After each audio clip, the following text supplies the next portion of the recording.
There we go. That wasn't so hard, was it? I'm very proud of you, Ayumu. Nagi smiles at me angelically after I've finished eating, as though I've succeeded in accomplishing a truly difficult task. You'd be tempted to think, based on the way she's carrying on, I've just run a marathon, which, given how I feel right now, would be an impossibility. That porridge might have bolstered my strength, but there is no way in hell I'm ready to throw back my covers and start working out. Well, it's easy to eat your food. You're really good at cooking. Well, I don't know about that. There are better cooks out there than me. Really. All I can really do is follow recipes. I'm not particularly gifted in the kitchen, but I have been working hard to make food that's worthy of you. Worthy of me, you say? Yeah, you're a great guy, so it's a pretty tall order, but I'm not gonna give in. I'm not there quite yet, but I'm sure I'll improve. Nagi flashes me a peace sign. What fucking anime is this? Then takes my tray from my bed. I think she means to take it to the kitchen, but instead she sits it on my bedside table and says, "This is the least I can do for you, really, given how hard you work. You need to eat a lot of healthy, nourishing food, and you need to get a lot of rest. Do you hear me, mister? Otherwise, you won't be able to finish the latest chapter of Crimson Fantasia by next Friday." Crimson Fantasia? Why does the name sound so familiar? I'm sure I've heard of it before, but it's hard to place it. My brain feels so fuzzy. I'd have thought Nega's rice porridge would give me strength, but it's not having much of an effect. I still feel wretched. Yes, Crimson Fantasia. Fortunately, Nagi is with me, and she seems to know more about me than I do at the moment. At least, I want to see what's going to happen, and I'm sure all of your other fans do too. The last chapter ended on such a cliffhanger. I absolutely have to know what's going to happen to Iris. You can't kill her off. Not now she's finally reunited with her sister. She's barely had a chance to talk to Harmonia yet. There's still so much left unspoken between the two of them. Iris's fight scenes are the coolest in the whole story. I'll be really upset if she doesn't emerge from her scrape with the family. Oh right, Maggie's just thrown a bunch of impenetrable sounding character names at me, but I think I'm beginning to see at long last what she means. Crimson Fantasia is a web novel I've been working on during the last 3 months. I borrowed a bit of inspiration from Tsushimi's Rui's incredible popular Elf Forest series, but Crimson Fantasia is much darker. Crimson Fantasia stars an average Japanese boy called Haro, who, through a series of unfortunate happenstances, winds up being reincarnated in a magical world called Grimoire. Once in Grimoire, he meets the plucky young sorceress Iris, who was raised an orphan in the slums. Iris looks like your 10-penny ragged orphan, but she's actually a direct descendant of the royal family, one half of a set of twin princesses who were torn apart for reasons unknown. I know Crimson Fantasia sounds an awful like a Forest based on the synopsis, but I'm just painting in broad brush. They're not actually that alike. Haru isn't as forgiving as Itsuki is. He has quite the temper on him, something which Iris isn't shy of retiring. Or retiring. Who isn't shy of retiring has to take him to task for. Then there's Iris herself, unlike Alfora's princess Loluna, who is beautiful in kind, but during battles quite useless. Iris participates and fights alongside Haru as his equal. She's proficient in wielding a large number of weapons, but she prefers to use a scythe. I know scythes are pretty derivative in and of themselves, but I think they look cool, so whatever. I think it's fine. If Neki knows about Crimson Fantasia, I suppose she must have read it. I wonder, are you a fan of Crimson Fantasia, Nagi? Oh, Ayomo, what sort of question is that? It was an earnest one. My mind is still all muddled. I can tell. I'm starting to worry that you've forgotten everything. I haven't forgotten about Crimson Fantasia or its fan base. You like it as well, don't you? Hmm? How can you ask that? I know you're trying to be modest. That's one of your most appealing traits.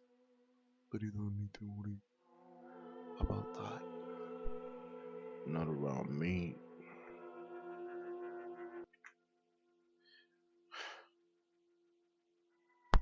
You should know by now that I don't just like Crimson Fantasia, I love it. Oh yeah? Yes, I'm its number one fan. And that's saying something. Given it's become so popular. I was there first, however, before it became so big. I was leaving your supportive comments right from the very beginning on your blog. That's how we ended up meeting, remember? That day you emailed me asking me for a coffee? It was the most precious day of my life. I was so excited, I thought my heart would burst, like for real. And in a way, I guess you are. You're quite the big shot. Yeah. Huh? That sounds plausible, but I have few doubts. In Crimson Fantasia, is Crimson Fantasia really that successful? In my dreams, no matter what Nagi says, I don't think Crimson Fantasia has ever been very popular. I've sunk endless hours into that story, but I don't think it ever caught on. A few kind people commented on the story in the beginning, saying it seemed promising, but even these regulars dropped off past the 10th chapter or so. I adored my story. The public at large didn't seem to care very much about it, if at all. It was much harder to get any meaningful attention than even a cynic myself had imagined. I was a nobody, really.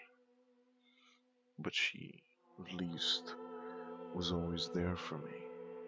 She commented on every single new chapter of mine, even when I surpassed the 50 chapter barrier. Her screen name was Nagiko. I remember it well because I always looked forward to her feedback. Her comments were detailed, well considered, and earnest. She asked me a lot of questions about Crimson Fantasia's world setting, the characters' philosophies, and their developing relationships. I thought her enthusiasm was pretty cute. Well, I say she, but I never actually knew Nagiko Chandra.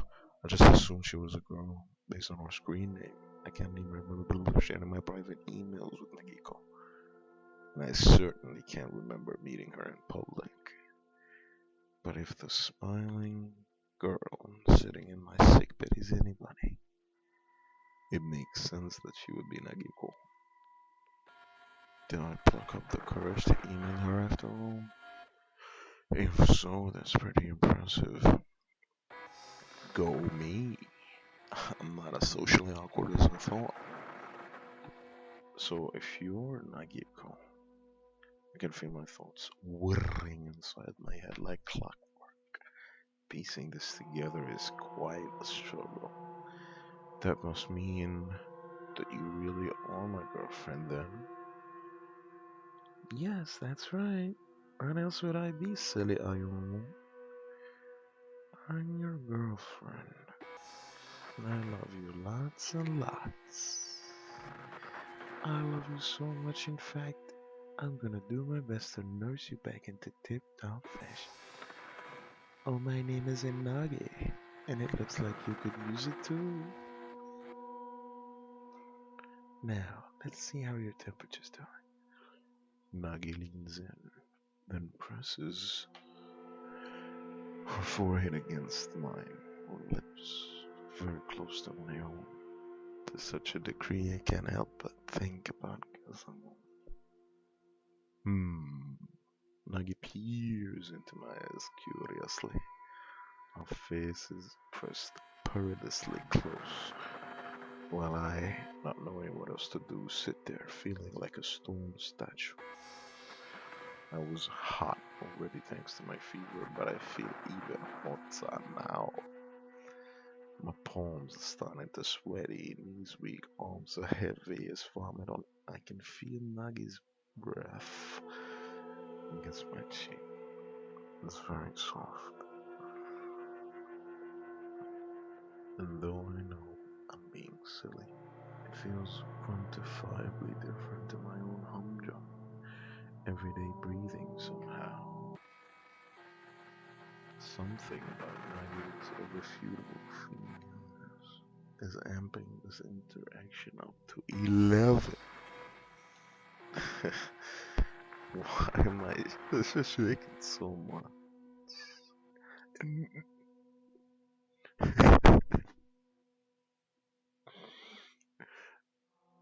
Her forehead is like ice against mine. I might as well be pressing myself against the window pane in the winter. Doesn't blood run through Nagi's veins?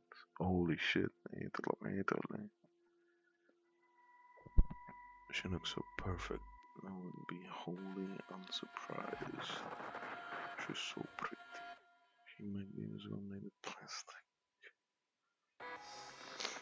You do feel pretty warm here. I guess there's nothing else for it. You have to go back to bed, mister. Is that an order? It was more a request, really. I can order you around, however, if you're into that. A fufu? Should Nurse Nagi tell you to lie back down on the double? You could, yeah. What if I refuse, though? Bitch, then I'll have to give you an injection. You bitch, that's what naughty boys who don't listen to their nurses deserve. You don't want me to hurt you, do you? What?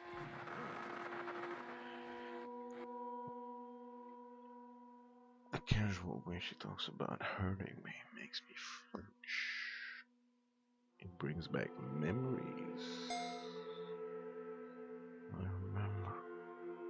But no, that was just a bad dream.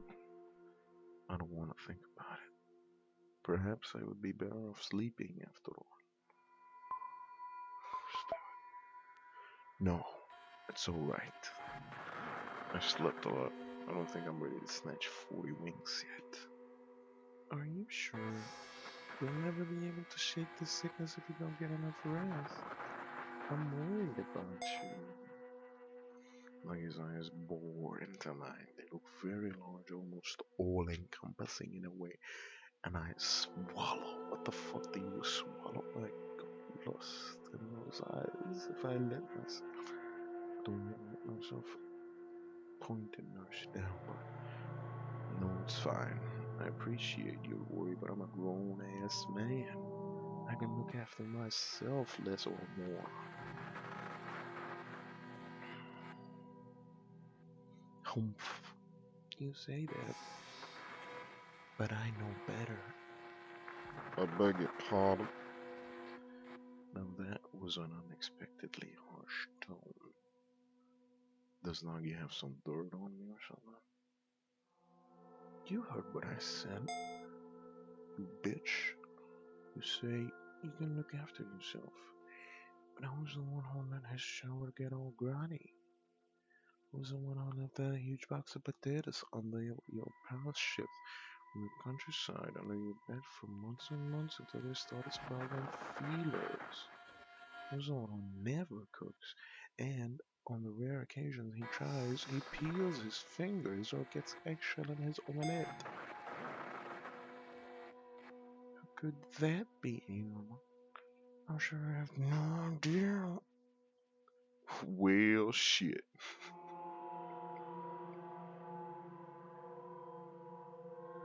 I didn't know Nagi's face could do that.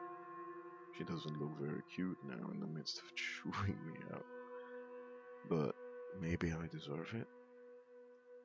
You are in denial, my friend. I am in denial. I am a disaster of a human after I'm sorry, Nagi. I know I'm pretty awful at looking after myself. No, you don't say. And I'm glad that I have you around to clean up after me. Yeah, I am. I appreciate everything you've done for me. You're too good to me. What? Really?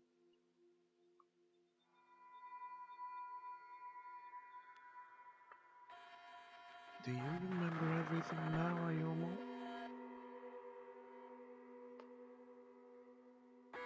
Not entirely, no. I can remember the way my apartment used to look, though, which was something of a squalid hellhole, and that's being rude to squalid hellholes. If Nug is the one who painstakingly swept my floor clean of empty soda bottle, junk food wrapper, and worn clothes, then she's even better than a girl. She must be some kind of goddess. I remember that you've done a lot for me. I know you're always putting me first, which is very sweet of you. You don't have to worry about me right now, but I'm running a bit of a fever, sure, but it's not that serious. I'm not about to fly. You don't need to keep me in bed around the clock. So you see, but I'm afraid if I don't keep a close eye on you, you start pushing yourself too hard. That's why I need a rest. I'll be fine. Simply being with you is restful enough. Oh, Nagi stammers, then blushes. I didn't think that corner might actually work on her, so I'm pretty surprised.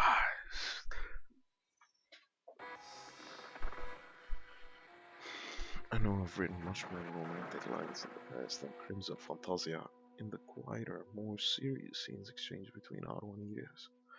I don't have much experience with relationships, at least until I met Nagis working on those scenes. Always took me a while. It was like pulling teeth, only it was even more excruciating. I can't think of anything worse than making a clueless virgin write romance scenes. Are you sure about that, Ayuno? I'm quite sure. I'm getting tired of staying in bed, actually. It's starting to make me a little bit insane. So why don't you let me help you and let me help you help out? You took time making that rice porridge for me, so I might as well do the washing up. Wouldn't that be fair? I hate washing up and household chores in general, but it seems important that I volunteer my services to Nagi. I don't want her to think I'm a complete waste of space. Nagi, however, seems to impress by my suggestion. She doesn't thank me. Instead, she doubts. Don't be silly. You're much too tired to wash the dishes. I'm tired, but I'm not that tired. I can handle a few chores.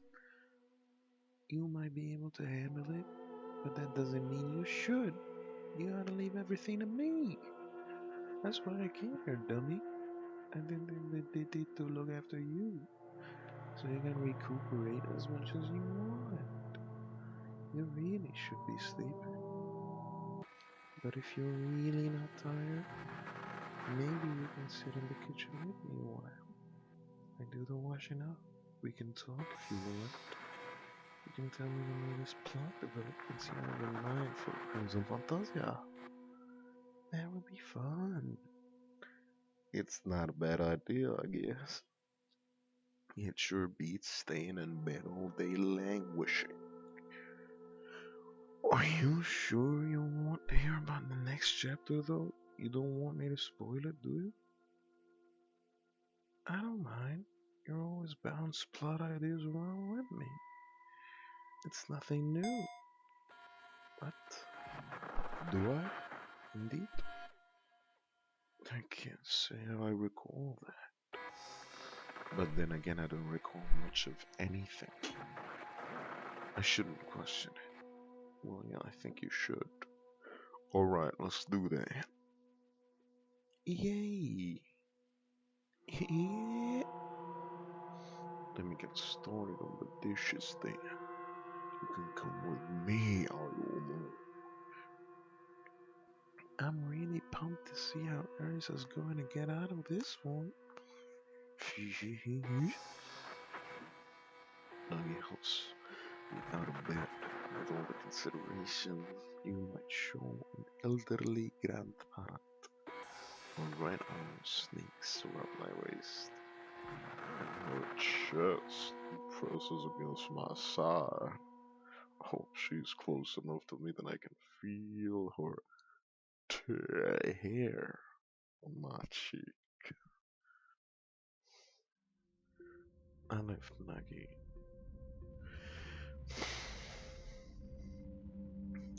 I let Nagi lead me to the kitchen.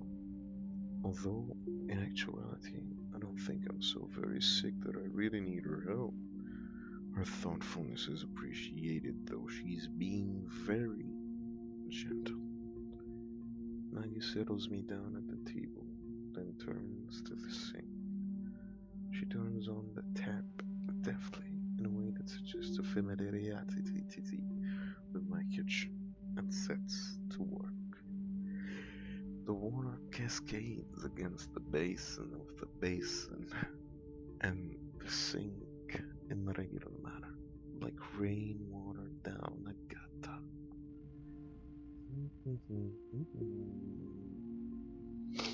Nagi begins to hum to herself as she washes up.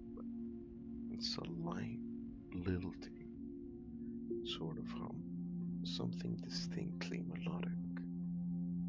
All the while, the pot in the sink begins to fill with junk. I watch, captivated as this water bursts into the dulcet's banks and spills over the sides of the pot and into the plug hole. ايه الجمال ده؟ غسيل المواعين مفيش أجمل من كده. Nagi continues her work like this for a brief while, unimpeded before she speaks up. So, Ayala,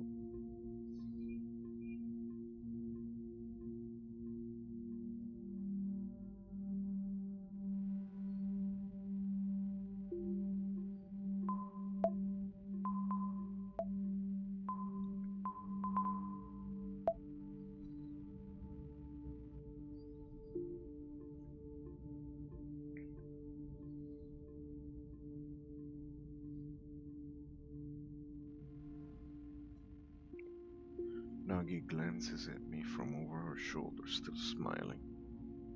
What's going to happen in the next chapter of Christmas Fantasia? Inquiring minds are simply desperate to know. Iris was in a pretty tricky spot when chapter 63 left off. Things were looking kinda dicey. I can't see how she's gonna fight her way out of this. Not when Haru's been detained. There's no way you can kill her off, though. I wasn't planning to kill Eris, no. She's a central part of the story. Without her, Haru would be totally lost. He relies on her a lot, just like she relies on him. That's they're pretty codependent. Well, I know that much. Their relationship is pretty cute, really. Even if Iris is too proud to say that she likes him. That's another reason why she can't die here. I won't accept it. She has to at least confess to Haru first.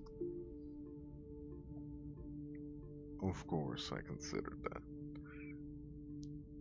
I don't want the conclusion of Haru unless it's unsatisfied.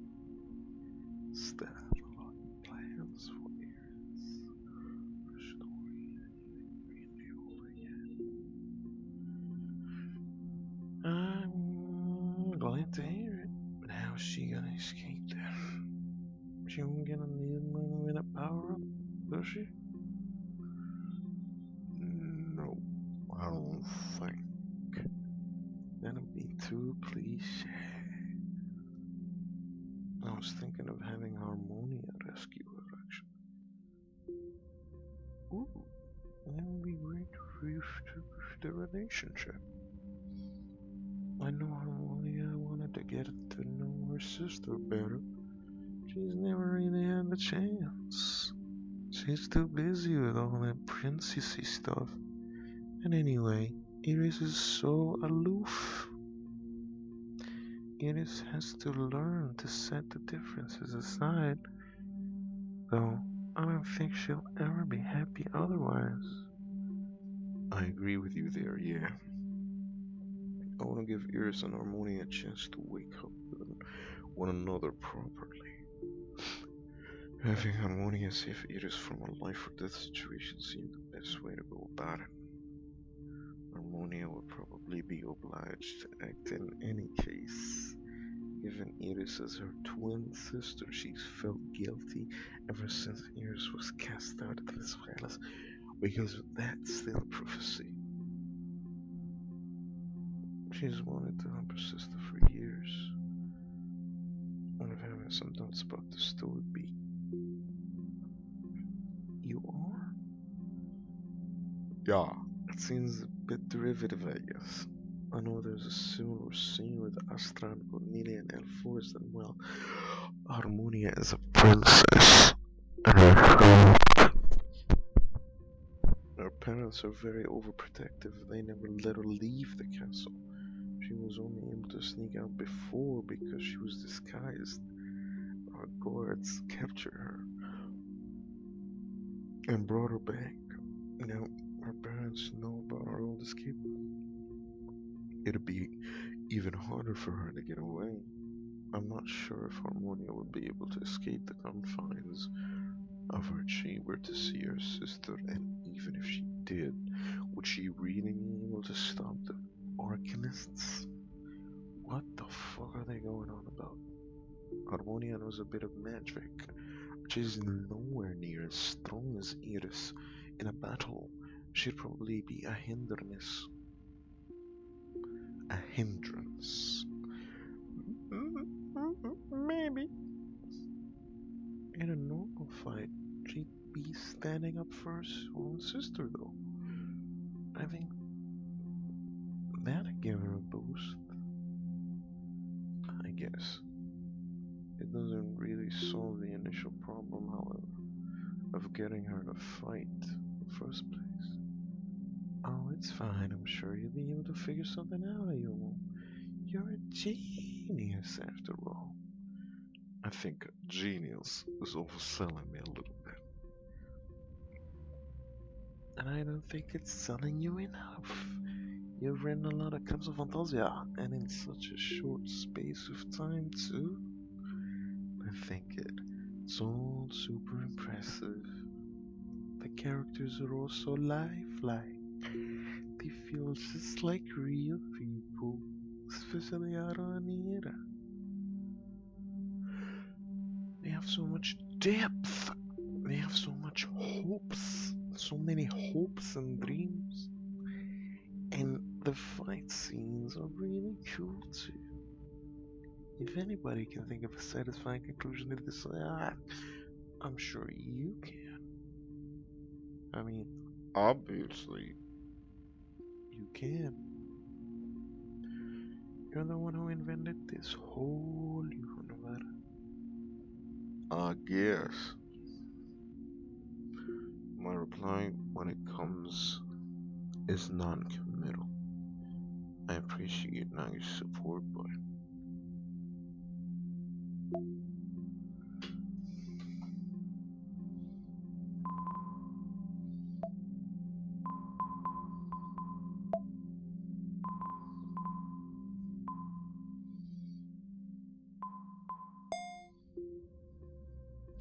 Akiko used to praise games of Fantasia a lot, but her praise wasn't wholly devoid of a constructive criticism.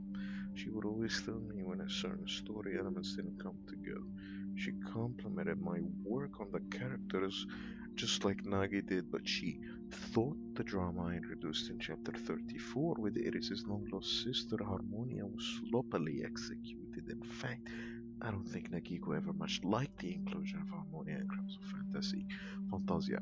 This is not a real person, and I'm getting fucked. She said Eris's relationship with her sister took too much attention away from budding romance with Haru. As much as Nagiko liked Crimes of Fantasia, she never called me genius either. Not like Nugget just did. Holy shit. I'm certain of that much at least. What am I imagining? Oh, my head is starting to hurt again. I don't know what to think, but I do know, despite my misgivings, that something isn't quite right about this. I guess smile looks all of a sudden disconcertingly inorganic. The air about me begins to hum, as though full of 1,000 languidly buzzing insects. Reality seems to shift, to warp, and then Ayo Nagi looks at me, her brow creased with concern.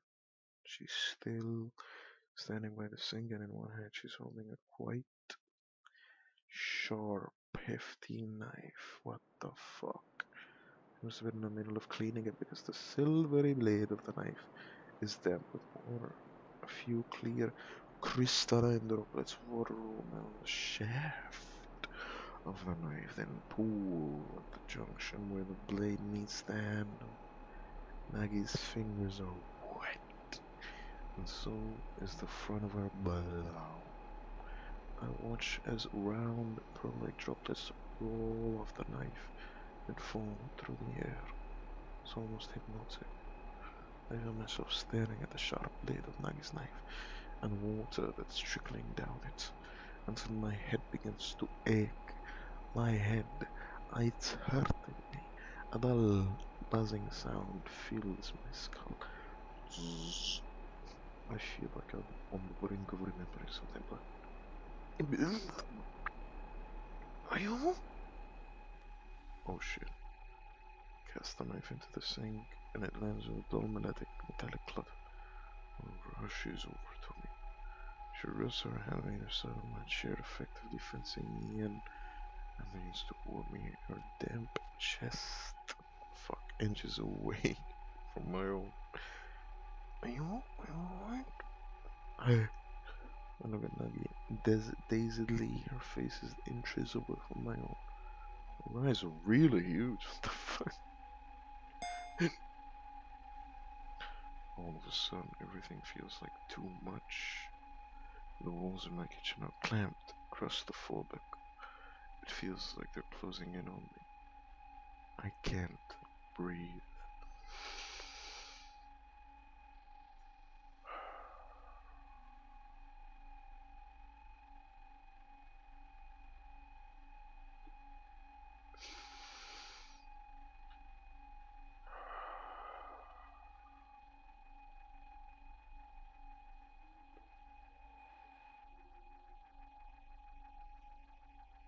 Decomposing food, unwashed clothes, and the stench of dirty skin. Smell copper. rust, and blood. My eyes are beating inside my skull, in a tandem with my heart. My stomach churns. I feel like I'm going to vomit. Ayana? But the moment passes. My eyelids flicker open, and once again, my eyes and my eyes meet Nagi's. They're so full of concern, practically pregnant with it. What the fuck is that kind of bullshit? What the fuck? مش معنى pregnant يعني that I feel guilty for worrying her. Some boyfriend I am. I'm sorry. I just felt a little lightheaded, that's all. You don't need to worry about me. Well, of course I'm gonna worry about you. I care about you. I know you wanna act tough and all, but you don't need to put on a front around me. Silly bitch. I can see right through you. You're feeling sick again, aren't you? Maybe a little. I knew it. Aggie sighs. You guys are all saying, I swear, you're all so boneheaded. You like to act tough, even when you're unwell, until it all gets too much and you can't keep pretending. By that point, however, it's already too late. You're awful at asking for help. Now, let's get you settled again beneath your sheets. I might have you overexerting yourself, not on my watch. I'm actually feeling a little better since that strange experience I had, but I doubt anything good will come from telling Nagi about this. I don't think she'll listen to me, she looks too annoying. For such a slender girl, who isn't particularly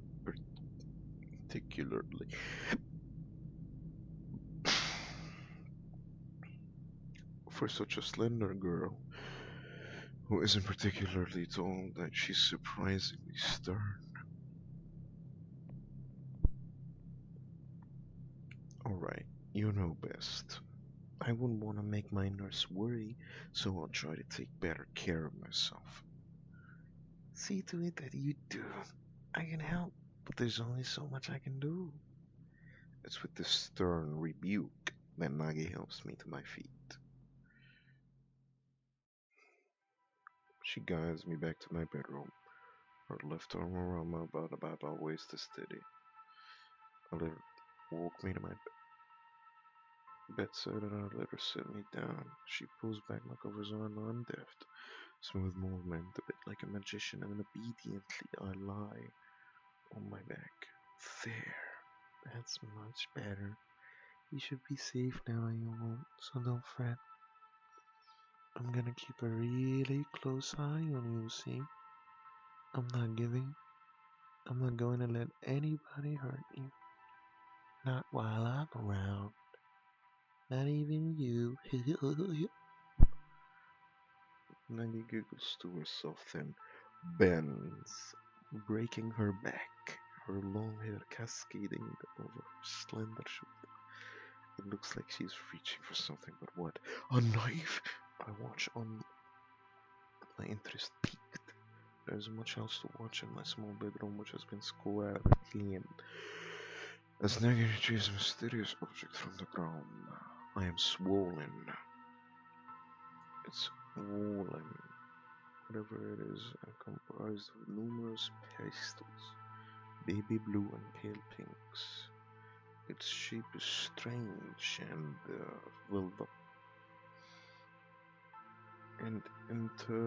indeterminate, immutable almost.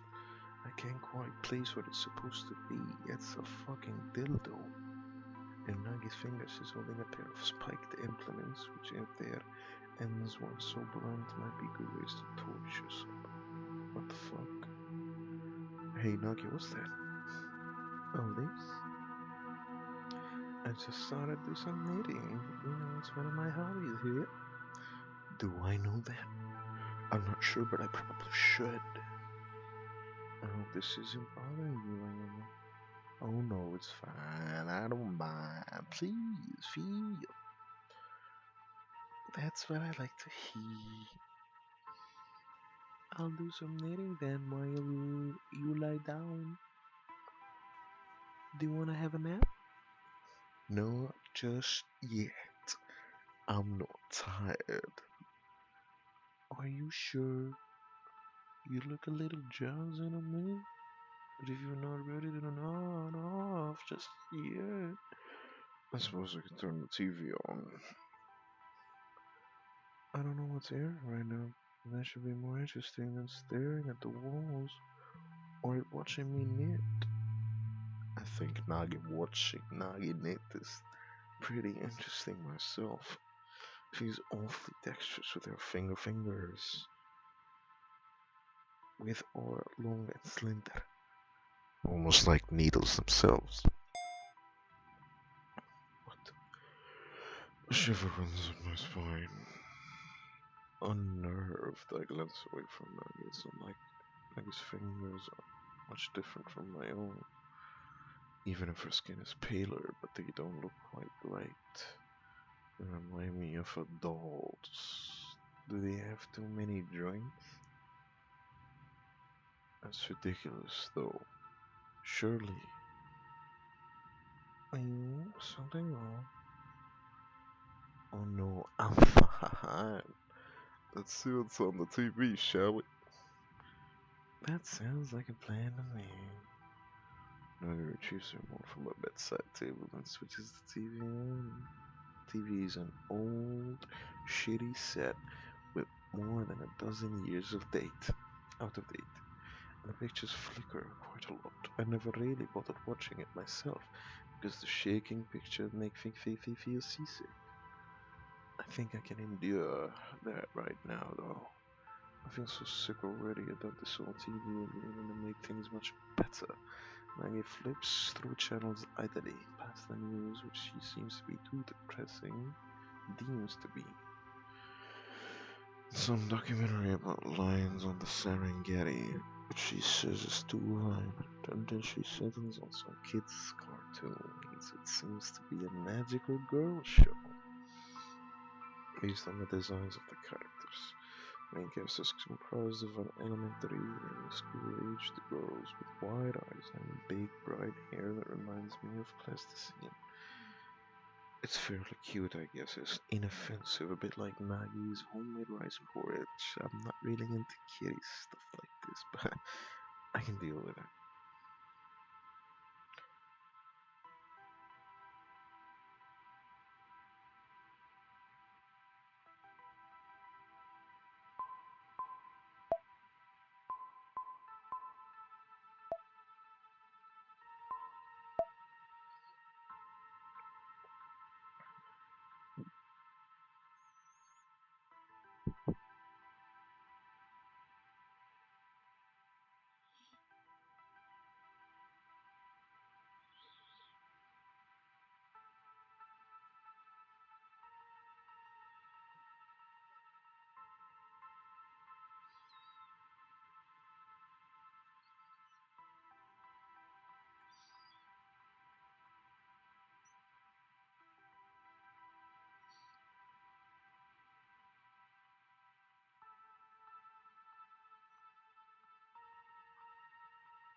Is this alright in your mood? It's fine, I guess. It should be able to distract me from my sickness, even if nothing else. I wish the screen wasn't flickering so much, though. Good. Let's have the good. Let's have this on then. I'm pretty fond of this series, actually. You are? Yeah, who doesn't love magical girls? I was really into this stuff when I was a kid. I wanted to be a magical warrior myself one day. I wanted to save the whole world with the power of love. I even wrote on my career survey back in first grade. I think my teacher was a bit bemused. But what did they expect? That's what all real girls want of me. So how did that go? Were you able to make your dream come true? Well, none of my wishes on shooting stars have come true just yet. I still haven't met my own fairy, and I haven't been given a transformation item. I did figure, however, that I don't need to save the whole world. That'd be quite an undertaking. My love might be boundless, but my energy isn't. I can't be everywhere at once. Clack, clack, clack. Go Nagi's knitting needles. But I can be by your side. That's all I want, really. Then you're gonna be my magical girl? Well, why not? It sounds like a worthy challenge, especially since you're so fucking bad at looking after yourself. Hey, was that really necessary? All's fair in love and war, Yumo. And anyway, you know I'm right. You were in a really bad state before you met me. I worry you might even be happen to you if we not started dating. Clack, clack, clack. But you don't need to worry about that because I am here. I'll always be here. That's what magical girls do. I thought you were my nurse, though. There's nothing stopping me from being a magical nurse.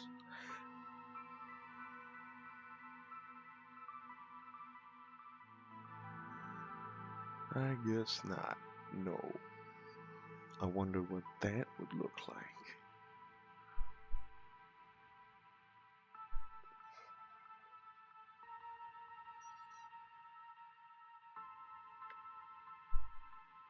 Me too. I might have to sketch up an idea here. You can draw? You know I can draw, silly. What do you think is hanging on the fan art of Iris? Good point. I can remember that at least. The order that Nagiko sent me, of her renditions of Crimson Fantasia's main characters, was very precious to me. It made quite the impression. Nobody else had ever drawn me art of my own characters, not before nor after. Before what? Or after what? I was so elated when I received those drawings. I couldn't stop smiling. I was on cloud nine for the whole day. If anybody had seen me, they probably would have thought that I looked creepy, and maybe I did. I didn't care though. That was the first time I'd ever felt so happy. This warm feeling floods my stomach once more as contented. I looked back at the television set. This episode looks to be an important one. The main magical girl, whose name is of all things Pumpkin, is facing off against what I assume is the final boss. Is this the season finale? What an episode for me to start on. Pumpkin stares up at her rival, and with narrowed eyes she says, I can't let this stand. I have to save. I won't let give up her dreams. The corners of the screen are a little distorted, and so is Pumpkin's voice, but I think I understand what's going on more or less. I continue to watch the show, and Nuggets continues to knit. Nuggets. The regular clack clack clack clack clack of our needles acts as a backdrop to the action on screen. It's quite a soothing sound. It merges with the sound of my own breathing, the irregular static of the television set. My eyelids begin to droop. I think I must have begun at some point to drift off. But I am swiftly snap back into consciousness for a series of harsh electronic beeps. That sounds familiar. Is that my phone? Somebody must be trying to call me. I clean forgot when I was looking for a clock earlier about my phone. Its existence has slipped my mind. Now I can hear my phone ringing. However, now that I can feel it upgrading the fire against my upper thigh, I'm surprised it could have evaded my attention for so long. Why didn't I think to check it earlier? I reach into my pocket. My fingers curl about my phone, but before I can retrieve it, Maggie looks at me and says, "What the fuck are you doing?" Ignore that. Huh? I look at Nagi, nonplussed. What's the matter? That infernal buzzing is the matter. Don't bother with your phone anymore. I doubt it'll be anything important. Just hand it over to me. There's a good boy. I'm too sick to take any calls right now. But nothing! What the fuck? Nagi's face distorts, but it lasts only an instant. She inhales, and she says very, very calmly, I am saying this for your own good, Ayumu. Don't look at me like that. I would never, ever do anything to hurt you. She sounds pretty insistent about this. But then again, so does my mystery caller, who still hasn't hung up. My phone is still buzzing in my pocket. I can feel it juddering against the fingers of my right hand, which are pressed against it. It would be easy to take my phone out of my pocket and answer it, but it would be equally easy to hand my phone over to Nagi, and she seems so worked up about this for some reason, which is escaping me, that I don't want to upset her. She's doing this for my sake, after all. What should I do? Let me just save it. I will answer the fucking phone, bitch. Maggie might not be happy about this, but the continued buzzing in my phone is making me wonder. I'd like to discover who's calling me at the very least, so I can determine whether it's something important. What if it's one of my lecturers from university wondering where I am? That thought does make me feel a little sick, sicker than I already am, I mean. But I don't think there's anything to be gained by avoiding this call. It's with this thought in my mind that I extricate my phone from my pocket and check what's calling me. Is open to look at the caller, shed some light, but it's an unknown number. That's not very helpful. It's probably a scam call, but I might as well take it just to make sure. I accept the call, press my phone in my ear, and just like, hello, who is this? I'm met in by the low hum of Suffolk. I can't hear anything on the other end of the line. Beyond the faint buzzing, it sounds like flies. Whoa. I wish, mate. I've had the mate for no long. No matter how I try to strain my ears, was this a waste of time? Hello? Hello? Who is this? I try again, repositioning my phone against my ears. This might help. And the moment I do, I hear it. Somebody's crying.